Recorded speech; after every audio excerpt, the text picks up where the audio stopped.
Oi, gente, hoje eu vou falar um pouquinho para vocês sobre drenos, que foi a primeira aula de ESAI 2. Só para fazer uma revisãozinha para quem estava na aula, para quem não estava, para ter uma noção melhor do que são esses dispositivos. Então, os drenos basicamente vão ser tubos flexíveis inseridos em cavidades para drenar fluidos. E que fluidos são esses? Pode ser sangue, pus, linfa, a urina, até mesmo ar.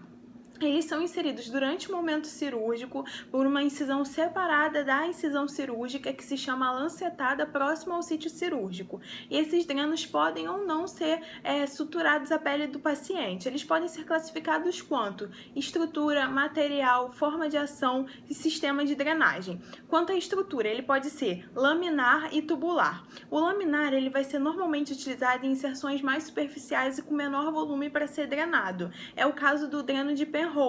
Ele é um tubo confeccionado de látex, ou silicone, muito maleável, de paredes finas e delgadas. Ele parece um dedinho de luva cortadinho.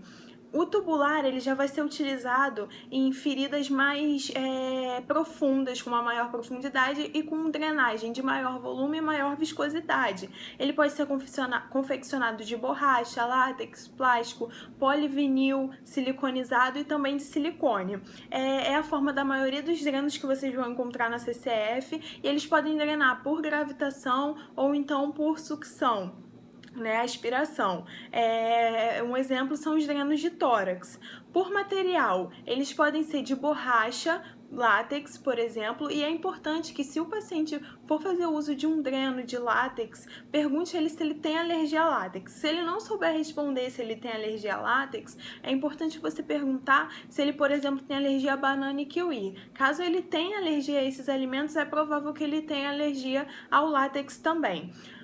Os drenos de látex, eles são muito maleáveis, provocam pouco desconforto ao paciente, entretanto, eles são mais propensos à colonização bacteriana e depósito de fibrina, porque a sua superfície interna, ela é muito irregular, a sua parede interna é muito irregular, então ele é mais propenso à infecção bacteriana.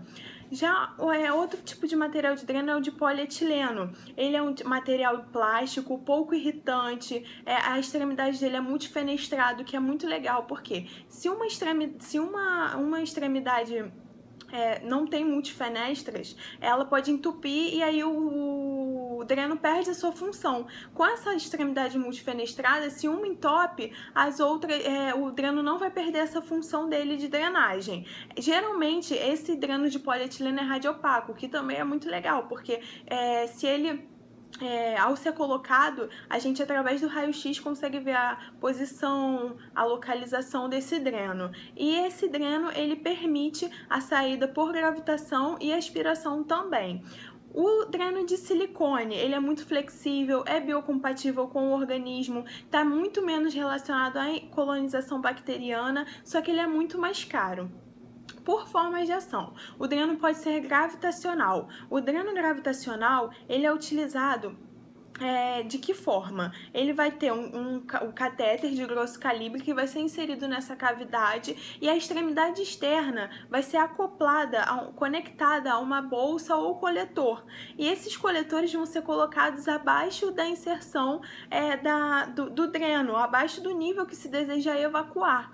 Então a secreção vai tender para baixo por gravitação, para o ponto sempre mais baixo da inserção. Então, tem coisas importantes a serem faladas a respeito dos drenos gravitacionais, como, por exemplo, durante o transporte do paciente, esse dreno, se não for mantido abaixo do nível da inserção, deve ser pinçado para evitar o refluxo dessa secreção, dessa drenagem.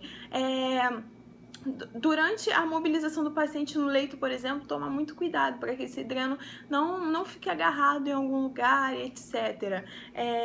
Nesse dreno, tem uma coisa importante. No frasco, na bolsa coletora, existe 500 ml de soro, sempre, que é chamado o selo d'água.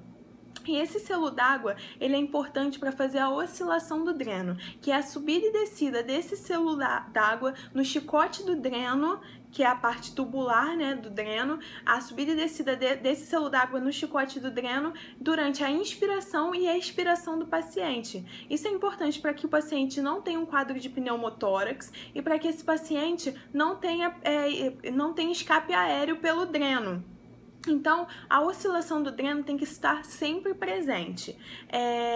E a oscilação do dreno também é um importante registro na evolução de enfermagem. Tem que falar que a oscilação do dreno está presente, normal.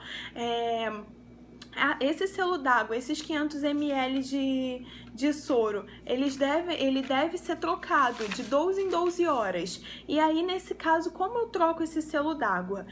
Eu tenho que pinçar o meu dreno, eu vou utilizar o mesmo frasco que eu já estava usando antes, vou olhar as características da drenagem, volume, cor, odor, depois vou desprezar e colocar novamente 500 ml, colocar o frasco novamente no dreno, então despinçar esse dreno. Por que é tão importante eu anotar o volume dessa drenagem? Por causa do balanço hídrico. O balanço hídrico é o equilíbrio de tudo que entra e sai do paciente.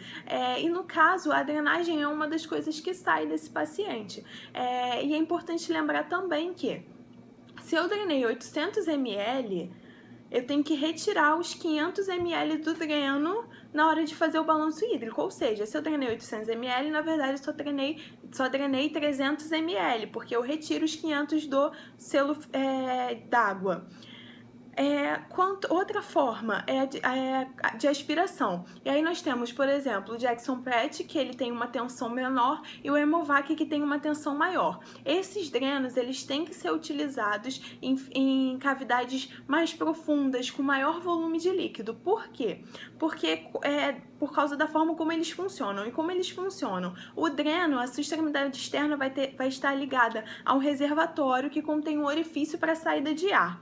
Quando eu retiro o ar desse reservatório, eu vou criar um vácuo nesse reservatório. E aí, esse vácuo vai ser responsável pela aspiração do conteúdo da ferida operatória. Até que a presença de líquido nesse frasco vai igualar as pressões entre o interior da ferida e o reservatório, perdendo esse vácuo. E aí, para que esse sistema seja funcional, eu preciso que essa minha ferida esteja ocluída com um curativo oclusivo para criar uma pressão negativa dentro da ferida também, para que haja essas diferenças de pressões.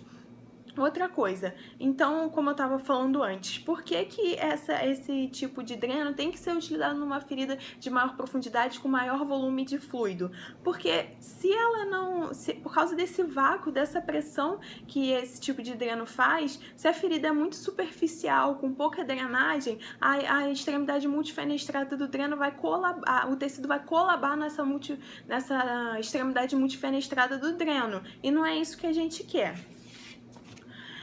Quanto ao sistema de drenagem, ele pode ser aberto e pode ser fechado. No caso do sistema aberto, aquele dreno vai ter interação direta com o meio ambiente, podendo então aumentar o risco de infecção. É o caso do dreno de Penrose, que a drenagem cai diretamente sobre uma gaze. Já o sistema fechado, não vai haver interação com o meio externo, vai se utilizar um sistema vedado, um sistema fechado, que é o caso do dreno por gravitação e o dreno por aspiração.